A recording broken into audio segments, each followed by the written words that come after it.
İndi keçək növbəti əhvalata.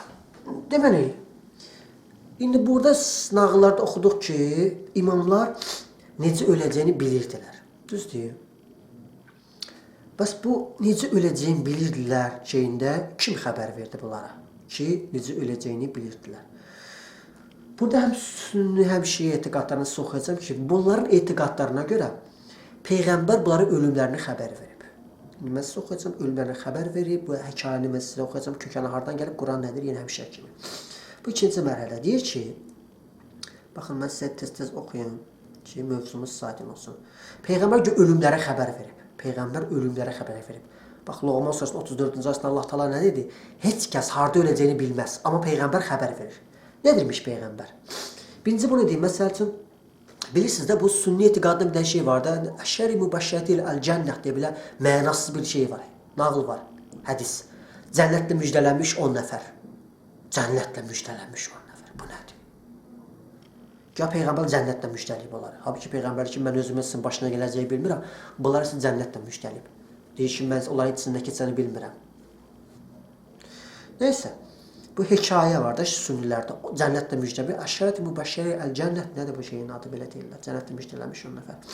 Deməli, oxuyacağım indi hədis Sünən Tirmizinin Mənaqib kitabının 19-cu babın 3708-ci hədisi. Nədir bu hədisdə? Deyir ki, Abdullah ibn Ömrün rəvayət edildiğinə görə belə demişdir. Resulullah bir fitnədən bəhs etdi və buyurdu, Osman ibn Əffan bu fitnədə məzlum olaraq öldürəcəkdir. Peyğəmbər ölümləri xəbər verir. İndi diqqət edin. İndi mən gətirib çıxacağım bu imamların mövzusunu ki, yəni sünnilərə və şiələrə bu var. Burada Tirmizdə deyilmiş ki, Peyğəmbər şeyin ölümünü xəbər verdi. Osmanın ölümünü xəbər verdi. İkinci məşhur bir hadisə. Bilirsiniz də bu Əmmar bin Yasir bu şeydə Siffin döyüşündə öldürülən Əmmar bin Yasir. Bunun haqqında Buxarıda bir hekayə var. Orada məscid tikirlərmiş, cəmaat, insanlar məsciddə kərpiçli bir-bir daşıyanda Əmmar 2-2 daşıyırmış. Buna bir xəbər Peyğəmbərdə ki, Əmmar 2-2 daşıyır. Yəni can qoyur da bu şeyə. Daha çox canfaşanlıq eləyir. Çünki o da deyilənə görə Peyğəmbərə çox yaxın yoldaşlarından biri olub. Ona sadiq yoldaşlardan biri olub deyilənə görə. Yəni tarix kitablarında elədilər ki, o sadiq bir insan olub. Deyir, Peyğəmbər gəlir Əmmar demiş ki, vay Əmmar, səni bağı bir cəmaat öldürəcək.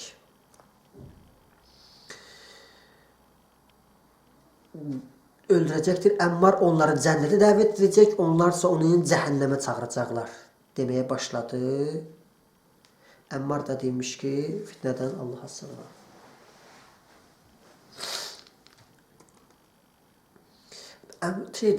Bağı da yəni təcavüzkar bir şeydir. Quranda keçir bağı.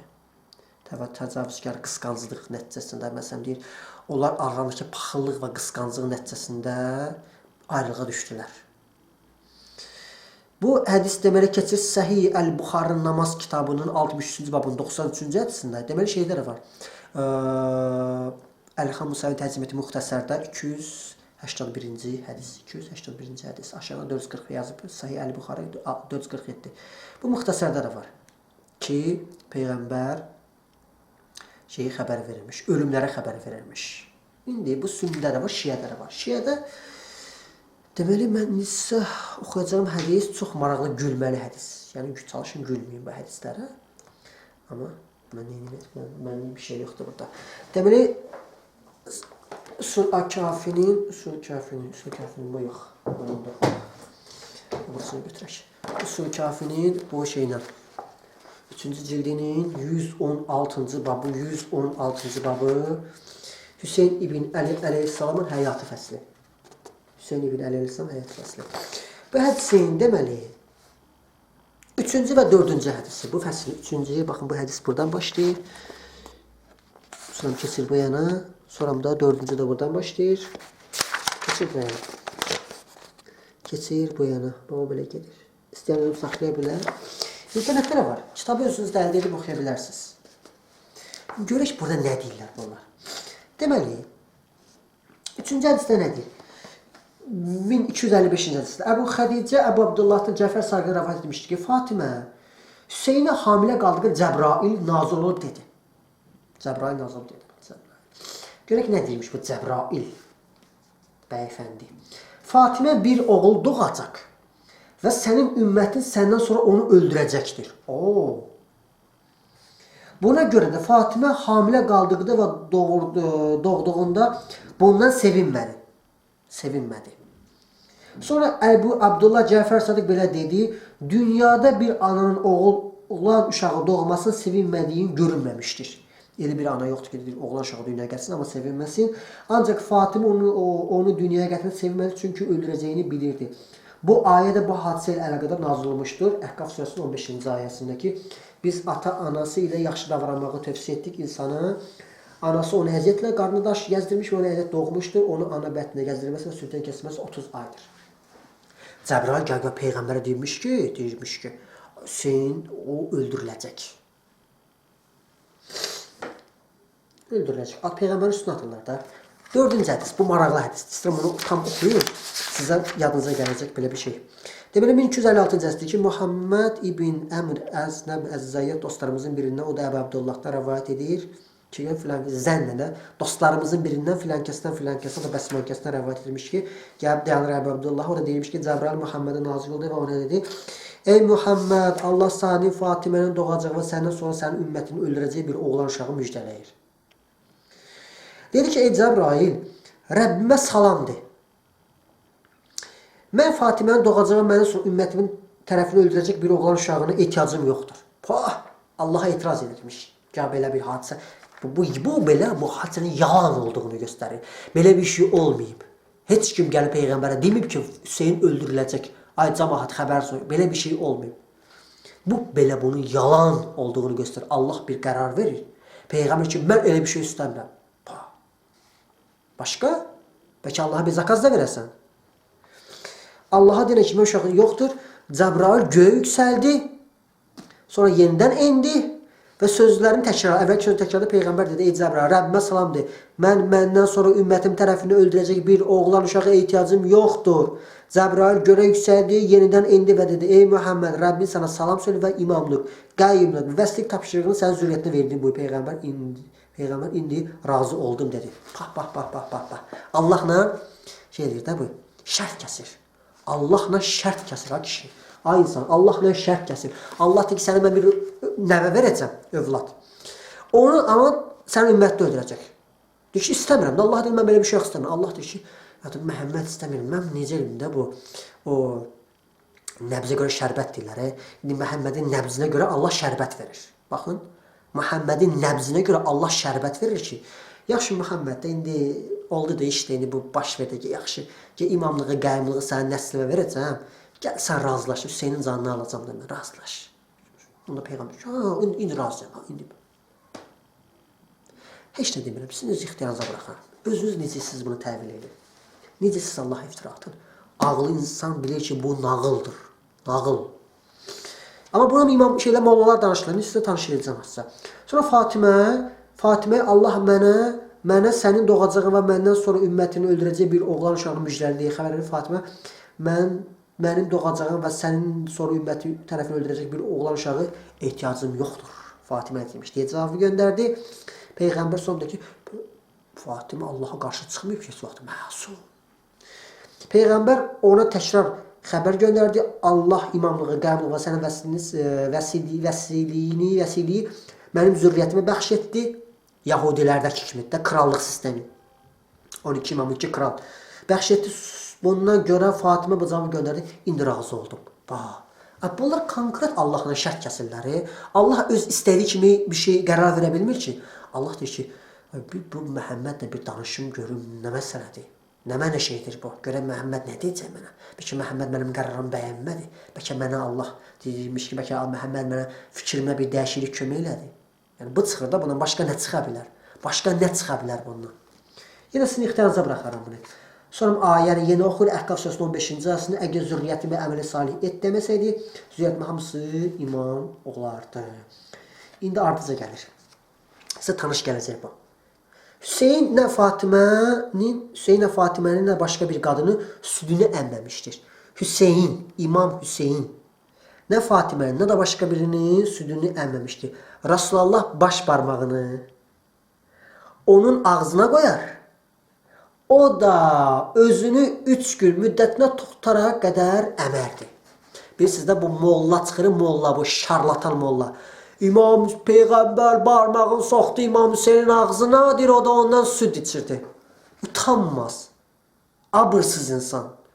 Gör Peyğəmbərə iftira atırsa bunu utanmaz bunu 40 dərədən su gətirir ki bunu müdafiə edir. Bunu qarışdıracaq biri yox deyə. Niyə? Çünki bunların şeyi var axı. İmam Hüseynin şəhadəti öncədən xəbər verilmişdi. Nə bilim nə olmuşdu? Filan bəsməkən o da bu hekayə içində keçir axı. Neynəsinlər? Məcburən bunu tuturlar. Başqa variant. Yoxdur qardaş, elə bir şey xəbər verilmir. Nağıldır. Allahla şərt kəsir burada Məhəmməd. Qəbul etmirsən, qəbul elə. Müsəlman olan kəs bunu qəbul edə bilməz. İndi başqa olan kəs kim istəyir qəbul eləsin. Beləcə Hüseyin əti Peyğəmbərin ətindən, qanı isə Peyğəmbərin qanından vidalanaraq inkişaf etdi. Daha heç nə demirəm, özünüz yenə sizin ixtiyarınıza bıraxın. Məryəm oğlu İsa'dan və Hüseynin əldən başqa heç kəs ana bətnində 6 ay qalıb doğulmamışdır. Heç kəs ana bətnində 6 ay qalıb doğulmamışdır. Məryəm oğlu İsa'ya da böhtan atılır. Mən sizə nə deyirəm axı? Xristianlıq oxşarı var. Çünki Xristian hekayələrində bu olduğu üçün hədislərə bunu vurur da Məryəm oğlu İsa'ya bənzətmək üçün. Hansı Məryəm oğlu İsa'ya? Xristianların zehniyyətində olan Məryəm oğlu İsa'ya. Bunlar onların etiqadlarını kopyalayıblar. Ona görə bir şiə deyir, Xristianlığın kopyasıdır ha insan. Kopya. Burada özü deyir. Ağlı olan insan bilər burada söhbət nədən gedir. Açar bir İncili oxuyar. İndi mən bunu sizə İncildən oxuyacağım. Narahat olmayın. Dolmamışdır. Əbul-Həsən Ər-Rızaya aid elə digər bir rəvayətçisi demiş, Hüseyin Peyğəmbər yanına gətirir və o dilini onun ağzına qoyardı. Dilini onun ağzına qoyardı. O da o yolla Peyğəmbər və dilini əmər. Doyduğu üçün artıq heç bir qadının südünü əmməzdi. Peyğəmbər dilini Hüseyin ağzına salarmış, o da Peyğəmbər dilini soğurarmış, süd gəlmiş Peyğəmbər nə olarmış, yaxud baş parmağını salarmış. Buna iğrənc hekayədir. Sonra deyir ki, biz Peyğəmbəri sevirik, siz sünnəti inkar edirsiniz. Ənam 112. Hər bir Peyğəmbər üçün gizli və aşkar şeytanlar, düşmənlər beğendir. Onlar Peyğəmbərin təmtəraqlı sözləri təlqin edirlər. Aldatmaq üçün. Deməli, bu nağılda nə eşitdik biz? Eşitdik ki, bu nağıllarda həm Əmmar bin Yasir, həm Osman bin Əffan, həm də bu İmam Hüseyin nağılında eşitdik ki, Peyğəmbər ölümləri öncədən xəbər verilmiş. Baxın.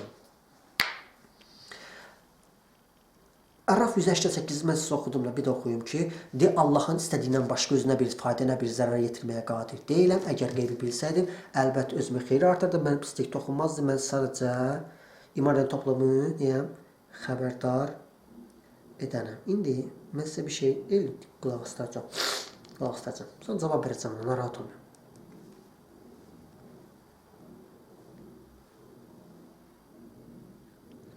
Görə bu şarlatan nə deyir?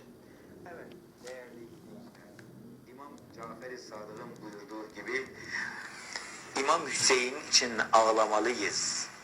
Ağıtlar yakıp şiirler söyleyip ağlatmalıyız. Onun için meclisler tutmalıyız, törenler yapmalıyız, konferanslar yapmalıyız, geceler düzenlemeliyiz. İmam Hüseyin herhangi bir azizimiz değil. İmam Hüseyin öyle bir azizdir ki Allahu Teala İlk insana Hazreti Adem'e Hüseyin'i anlattı ve onu ağlattı. İmam Hüseyin'e yas tutturdu. Hazreti Nuh'a anlattı, Hazreti Musa'ya anlattı, Hazreti İbrahim'e anlattı, Hazreti Zekeriya'ya anlattı. İmam Hüseyin'e yas tutturdu. Demək nə deyir? Görürsünüz bu şarlatan nə deyir? İmam Hüseyin Allah deyir, bütün nəbilərə onu anlatmış və ağlatmış, nə bilim, neynəmiş və s. və neynəmiş. İndi, mən sizə buna Qurandan cavab vereyim, sonra bunun kökənini mən sizə oxuyacağım. Baxın, mən Əraf 188 oxudum. İndi açırıq Əhqaf surəsinin 9-cu ayəsində. Allah Taala deyir ki, de. Rəsulullah'a deyir, de. Mən elçilərin birincisi deyiləm, ha. Bu elçilərin birincisi deyiləm nə deməkdir? Demək ki, qardaş, mən təzə bir şey gətirməmişəm, Mən təzə bir şey gətirməmişəm. Siz bu daim gələn bir şeydir bu. Allahın sünnətullahı da dəyişmir. Daim bir qayda qanun bütün elçilər gəlir. Siz buna barmaq etdiyiniz üçün, bunu pozduğunuz üçün mən sizə deyirəm, sizə yeni gəlin. Bidət deyir, bidət. Siz təzə şey İslamı dəyişdirmisiniz. Biz var olan sizə Qurandan göstərirsiniz. Bidətdir bu. Ona görə mən sizə birincisi deyiləm. Yəni bu mən təzə bir şey gətirməmişəm sizə. Bu daim olan bir şey. Siz sadəcə dinə barmaq etdiyinizdən dini təhrif etmisiniz, dini istismar etmisiniz. Mən elçilərin birincisi deyiləm. Diqqətin artıqda.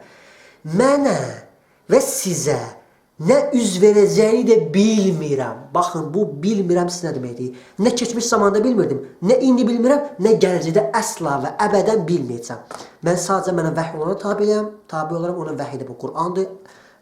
Ənam 19, bu Qur'an mənə vəhy olundu ki, onunla silimə çatacaq hər kəsi xəbərdir. Bu Qur'an vəhy olan Qur'an idi.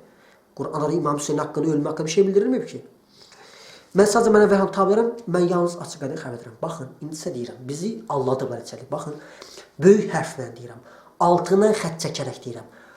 Bu Əhqaf surəsinin 9-cu ayəsi Qur'anda olduğu müddətcə heç kim, heç kəs iddia edə bilməz ki, Peyğəmbər kiminsə ölümünü öncədən xəbər, İmam Hüseyin ölümünü xəbər verib, Osmanın ölümünü xəbər verib, nə bilim, Əbu Zərrin ölümünü xəbər verib. Bu yalandır, yalan. Bu iftiradır, Allah Resulü iftiradır. Belə bir şey əsla və əbədən baş vermir. Bu ayə burada olduğu müddətcə heç kəs iddia etməsin ki, Allah imam filan kəsin, sahaba filan kəsin ölümünü öncədən xəbər verib, ağlayıb, nə bilim, Cəbrail gəldi, Kərbala torpağını gətirdi, Peyğəmbər ağladı, Peyğəmbər niyə ağlayırsan? Ümmü Sələmə. Ümmü Sələmə deyibmiş ki, niyə ağlayırsan? Yine deyir, Cəbrail gəldi, Kərbala torpağını gətirdi, övladımın ölümünü orada göstərdi. Yalandır bu. Vallahi de yalandır, billahi de yalandır. Kur'an işi yalandır. Peyğəmbər bilmirdi belə şey. Əsla və əbədən bilmirdi. Bu Peyğəmbərə atılmış iftiradır. Çünki niyə iftiradır? O imamlar haqqında Allah yolu canından keçmiş insanlar var ha. Onlar haqqında uydurulmuş hekayələr, nağıllara, onları tanrılaşdırmaq üçün uydurulmuş hekayələr, nağıllara sarmaq üçün bu onlara Peyğəmbərə iftira atdılar. Niyə xristiyanlara elçin elədilər? Çünki İsa haqqında uydurmuş nağıllar vardı. Onları sarmaq üçün eyni nağılı onlar da uydurdular. Ona gedirəm ki, Əhqaf 9-cu ayəsi deyir ki, yalandır, yalandır, yalandır. Belə bir şey əsla baş verir. Çıxın onlar danışmasın ki, sünnilər cavab verir. Əhməd ibn Həmbəldə filan kəsləri Peyğəmbər şeydir ki, niyə ağlayırsan, Cəbrail? Yalandır bu kişi. Ayədir ki, yalandır. Belə şey baş verməyib. Yalandır. O Peyğəmbərdən sonra 300 il sonra, 400 il sonra uydurmuş bir hadisədir. Kimsə deyir ki, necə oldu bəs bu üst-üstə düşdü? Qardaş, çox sadə. Bu hadisə baş verib. Üstündən 300 il keçib. 300 il sonra bu hadisə uydurma ki, Peyğəmbər bu deymiş, bu hadisə. Bu hadisə olub keçib. Üstündən 300 il keçib, 300 il hadisədən sonra bu nağlı uydurma. İndi bir dəqiqə mən də uydurum ki, mənim babam falan, mənim 7 arxa dönəmim falan babam demişdi ki, 1939-45-ci ildə 2-ci Dünya müharibəsi baş verəcək. Bax, 2-ci Dünya müharibəsi baş verdi. Mən bunu deyə bilərəm çox rahat şəkildə. Deyir ki, mənim 6-7 babam öncə bunu demişdi, bax, baş verdi hadisə. Bunu mən deyə bilmirəm bə, eləyə bilərəm çox rahat şəkildə. Eyni şey Peyğəmbər üçün elədilər. Hadisə baş vermişdi, üstündən 300 il keçmişdi. 300 il keçmişdi, ay insan. Sonra Peyğəmbərə bu böhtanı atdılar. Bu ayəni onlar oxumurdular bəyəm burada. Onlar Əraf 188-də oxumurdular ki, mən əgər qeybi bilsəm özümə xeyir artırardım. Xeyir artırardım. Necə oldu ki, bu Osmanlı ölümünü xəbər verdi? Əbu Zərrin ölümünü xəbər verdi, öz başına gələn hadisələr vardı. Uhudda Peyğəmbərə dişin qırdılar. Niyə özünə xeyir elə bilmədi ki orada? Çünki qeybi bilmirdi ona görə. Bilsə də özünə xeyir eləyərdi orada. Peyğəmbər işgəncələrə verdi. Peyğəmbər Məkkədə Mədinəyə qaçırdı. Niyə bilmirdi? Qeybi bilsə də imamların başına o cür hadisələr gəldi. Niyə? Deyir, mən qeybi özümə xeyir eləyərdim. Demək ki, bilmirdilər. Ona gedirəm ki, Peyğəmbərin, imam filan kəs, mənim heç bir imamın nə qəsdiyini, şəxsi qərəzdiyim yoxdur. Bu, deyirəm, Peyğəmbərə atılmış iftiradır. Qaş düzələri vurub gözü dağıtmayın. Qaş düzələri vurub gözü dağıtmayın. Siz gəlin imamları qutarmaq istəyir ki, imam belə, imam belə. Siz Allah Rəsuluna burada böhtan atırsınız axı. Burada ayə var, bilmirəm, kişi.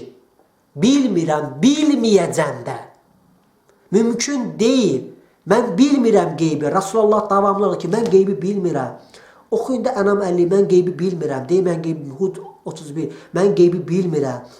Əraf 188, mən qeybi bilmirəm. Bilmir. Da Allah Resulü qeybi bilmir. Bilmir Peyğəmbər qeybi. Aynısı. Bu hekayə, nağıl yalandır. Əhqaf surəsi 9-da bu Orada olduğu müddətcə heç kim bunu iddia eləməsin ha. Heç kim idi. Götürüb yanına şey salmayın. Hay saç ki, ay İmam bəy filan kəs filan dedi. Ay İmam bəy ayə var burada. Bu ayə sən imamı qurtarmaq istəsən, Allahı gözdən çıxartmaq istəsən. İmamı qurtarmağını Allahı gözdən çıxartmaq yox. Mən ona icazə verməyəcəm. İmam imamdır öz yerində. Öz vəzifəsini edib, ölüb, gedib. Vəssalam, onun işi bitib. Amma Quran ölməyib aramızdadır. Allahın kəlamı daim bizim aramızdadır. Sən imamı qurtarmaq istəyirsən, imam haqqında nağıllar uydurmaq istəyirsən, Allahı aradan çıxartmaq istəyirsən, qardaş, İslamda belə bir şey yox. Sənin öz dinində, sənin dinin İslamla əlaqəsi yoxdur onda. Deməli, bu hadisə hardan gəlib? Mən sizə indi burada qulaq astırdım ha, bu şarlatan. Nə deyirdi? Peyğəmbərə deyir, ağladı, danışdı, onlarla Adəm tutmuş Nuh'a kimi. Bir əhvalat vardı, Adəm günah edib, Peyğəmbər Cəbrail gəlmiş ki, ulduzlara baxıb, sayır bax Peyğəmbər, Əli, Fatimə, Həsən, Hüseyin 5 nəfər adını çəkib ulduzların hekayəsini danışıb. Sonra Peyğəmbər başlayıb ağlamağa, nə bilim olub ki, Allah məni bu 5 nəfərə xatir bağışla, Allah da bağışdı. Bu hekayəni bilirsiniz hamınız onsuz. Deməli, Tövratda Yeşaya Peyğəmbərin kitabı var. Yeşaya Peyğəmbərin kitabı. Orada 53-cü fəsildə deyir ki, əslində xəstəliklərini o çəkdi. O kimdir, hələ ki biz bilmirik. Əslində xəstəliklərimizi o çəkdi. Dərdlərimizi öz üzərinə götürdü. Bax, dərdlərimizi öz üzərinə götürdü. Biz də onun Allah tərəfindən cəzalandırığını, vurulub, istirab çəkdiyini zənn etdik. Bizim üsyankarlığımıza görə onun bədəni deşildi. Şər əlmələr naminə əzildi. Bizim əminamanlığımız üçün ona cəza aldı. O cəza aldı. Onun yaraları ilə biz şəfa tapdıq. Hamımız qoyun kimi yol azmışdıq. Hər birimiz öz yolumuzla gedirdik. Rəbb hamımızın şər əməllərinin yükünü onun üzərinə qoydu. Ona zülm etdilər. O istirab çəkdi. Amma ağzını açmadı. Kəsilməyə aparılan quzu kimi, qırxınçıların qabağında dilsiz qoyun kimi ağzını açmadı. Yeşaya Peyğəmbərin kitabının 53-cü fəslin Tövratda 4, 5, 6, 7-ci cümlə. Demək, xristianlar deyirlər ki, bu İsa'dır. Ki, İsa'nın ölümü öncədən xəbər verilmiş ki, bu şəkildə öləcək, istirab çəkəcək, əzab çəkəcək. Baxın, istirab çəkəcək, əzab çəkəcək. Eyni İmam Hüseyin Peyğəmbərə deyirlər ki, o istirab çəkəcək, əzab çəkəcək, o Kərbalda böləcək. Bu Xristianlara görə bu Yeşaya Peyğəmbər, Tövratda olan Yeşaya Peyğəmbər haqqında o hekayə İsa'dır. Ona görə onlar deməli İncildə, Yuhannanın yazdığı İncildə çoxdur bu İncildə, çox şiddətli təkrarlanır, həddindən artıq çox şiddətli təkrarlanır. Bir ikisini mən sizə göstərəcəm. 1-ci fəslin 29-cu cümləsində 1:29 baxın, burada özünüz baxa bilərsiniz. Bu nədir burada? Deyir ki, ertəsi gün Yahya İsa'nın ona tərəf gəldiyini görüb dedi. Dünyanın günahını aradan götürən Allahın quzusu budur. Burada nədir? Bizim günahımızı boynuna götürdü. Burada ki, günahını aradan götürən Allahın quzusu budur. Və yaxud İncilin Pavlusun Korinflərə yazdığı 1-ci məktubun 5-ci fəslinin 7-ci cümləsində nə deyir? Deyir ki, çünki bizim Pasxa quzumuz olan Məsih qurban verildi. Və İncildə çox təkrarlanır ha. Çox təkrarlanır. Məsələn, mən istəyirəm birini də beləsinə maraqlısını oxuyun. Deyir ki, bir dəqiqə mələklərə qədər üstünün oxuyun gəmisi. Hamını. Bu da burada deməli Həvarların işləri bölümündə 10-cu fəslin Həvarların vaxtlarını göstərmək istəmirəm, o sadəcə oxumaq istəyirəm, amma yenə də göstərmək istəyirəm. 10-cu fəslin 43-cü cümləsi. Deməli, Həvarların İşləri, Korinflərə, Həvarların işləri hardan? Həvarların işləri 158-ci səhifə. Yox, açmadım. Həvarların işləri, Romaları. Həvarların işləri 201-ci səhifə. Həvarların işlərində 10-cu fəslin 43-cü cümləsi. 10-cu fəslin 43-cü cümləsi. Açırıq, burada nə deyir? 43-cü cümləsi. Özünüz oxuya bilərsiniz. Baxın, bu cümlə. Vardı barmağım, bu cümlə. Deyir ki, onun İsa barəsində bütün peyğəmbərlər şəhadətdir. Bütün peyğəmbər İsa barəsində şəhadət edirmiş ki, ona iman edən hər kəsin günahı onun adı ilə bağışlanacaq. Eyni oxuduğumuz hekayə, nağıl ki, bu xristianlardan gəlib keçib bizim başımıza bu bəla xristianlardan gəlib keçib. Sonra mən sizə başqa hardan oxuyum? Başqa hardan oxuyacağım sizə? Korinflərə məktubu sizə Korinflərə məktubunu oxudum orada. Yəni göstərdim ki, bunların ölüm öncədən ölümün bildirilməsi bu yalandır. Bu xristianlardan oğurlanmış bir nağıldır. Peyğəmbər böhtanlar Əhqaf 9-cu əsr, Ərəf 188-ci əsr və qeyblə bağlı bütün halları oxuyun ki, Peyğəmbər bir şeyi əsla bilmirdi, mümkün deyil. Bu sadəcə xristianlardan oğurlanmış bir etiqaddır, başqa heç bir şey.